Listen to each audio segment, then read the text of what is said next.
Il y a une réelle conscience écologique en Chine. Il y a une conscience écologique parce qu'il y a des problèmes monstrueux Oui.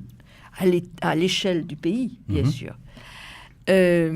Donc, une vraie législation. Du reste, la Chine, par exemple, était le premier État au monde à avoir une loi sur l'économie circulaire. Ça date de 2008, donc ça fait 10 ans. C'est vieux. Ah oui. Nous, on vient seulement d'y arriver. Ah oui, j'ignorais. Oui. 10 ans. 10 ans. Alors, je dirais que moi, il y a deux choses qui m'ont frappée. Je ne sais pas si Christian a la même réaction de ce que nous avons entendu. D'abord, une réelle volonté de faire avancer le droit de l'environnement. Ça, c'est indéniable. D'accord.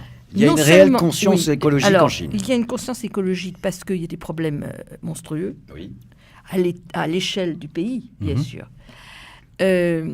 Donc, une vraie législation. Du reste, la Chine, par exemple, était le premier État au monde à avoir une loi sur l'économie circulaire. Ça date de 2008, donc ça fait 10 ans. C'est vieux. Ah oui. Nous, on vient seulement d'y arriver. Ah oui, j'ignorais. Oui. 10 ans. 10 ans. Le ciel était bleu à Pékin lorsque nous y fûmes. Alors, on y était 3 jours, 2 jours de très grand beau temps. Le troisième, il y avait un peu de pollution, mais pas grand-chose. Chengdu, c'est pas pareil. C'est différent. C'est très pollué. Donc, il y a des vraies lois et il y a une vraie application de la loi.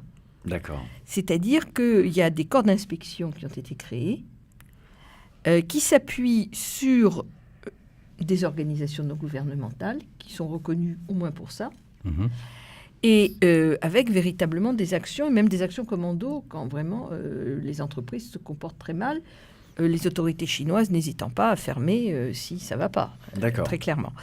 Voilà, donc oui, il y a une vraie volonté de faire quelque chose dans le droit de l'environnement et de le faire de manière effective. Ça, c'est le premier point. Le deuxième point qui m'a frappé, c'est une certaine liberté d'expression que je n'attendais pas forcément à ce niveau-là, de la part des professeurs que nous avons rencontrés, puisque à Pékin, les conférences se sont tenues à l'université. Les professeurs qui étaient d'une grande liberté de ton pour dire ce qu'ils avaient envie de dire sur les forces et sur les faiblesses du système. Donc, je trouvais que c'était quand même assez positif dans un pays où les choses ne sont pas toujours simples. C'était pas de la sinolatrie que j'aime bien dire. Non, je vous dis les choses. Moi, j'ai pas à vous raconter de bobards. Tout à l'heure, je vous ai dit que j'avais été un peu déçue de ne pas pouvoir rencontrer les universitaires à Chengdu. Bon, voilà, donc tact. Par contre, les professeurs qu'on a vus à Pékin étaient très libres de ton. Et à Chengdu, on a eu un échange avec Christian, avec notamment une jeune chargée de conférence qui nous a fait un exposé sur l'inefficience du droit. Franchement, j'aimerais entendre quelque chose de cette qualité et de cette honnêteté chez nous. Mais il y a aussi autre chose, moi, qui m'a frappé, c'est l'organisation d'une véritable justice environnementale, avec la création de chambres spécialisées sur ces domaines-là et une section spécialisée à la Cour suprême de Chine. Comme chez nous, le parquet financier qui traite le financier, là-bas, il y a un parquet environnemental. Voilà, exactement, nous n'avons pas ça. Et ça, c'est la volonté, comme on dit en anglais, d'enforcement, c'est-à-dire d'appliquer. C'est-à-dire qu'en fin de compte, quand on se lance dans une action, et cette action est contrôlée par la justice.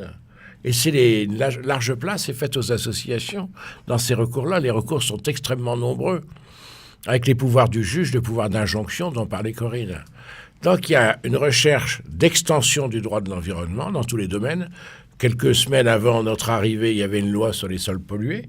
Donc c'est très, très détaillé. Nous n'avons que de faibles dispositions dans le Code de l'environnement. Eux, ils vont à fond sur le sujet.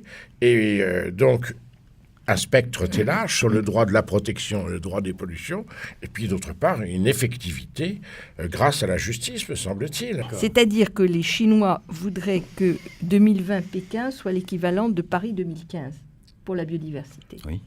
Donc, ils sont en train de s'organiser pour ça, en réfléchissant à ce que pourrait être effectivement une prise en compte très forte de la biodiversité, de manière à avoir une espèce de leadership, enfin c'est ce qu'ils voudraient, sur le sujet de biodiversité. Cette année 2020 va être une année importante parce que vous avez en même temps à Marseille le congrès de l'Union internationale de conservation de la nature, du ICN, et en même temps cette conférence à Pékin.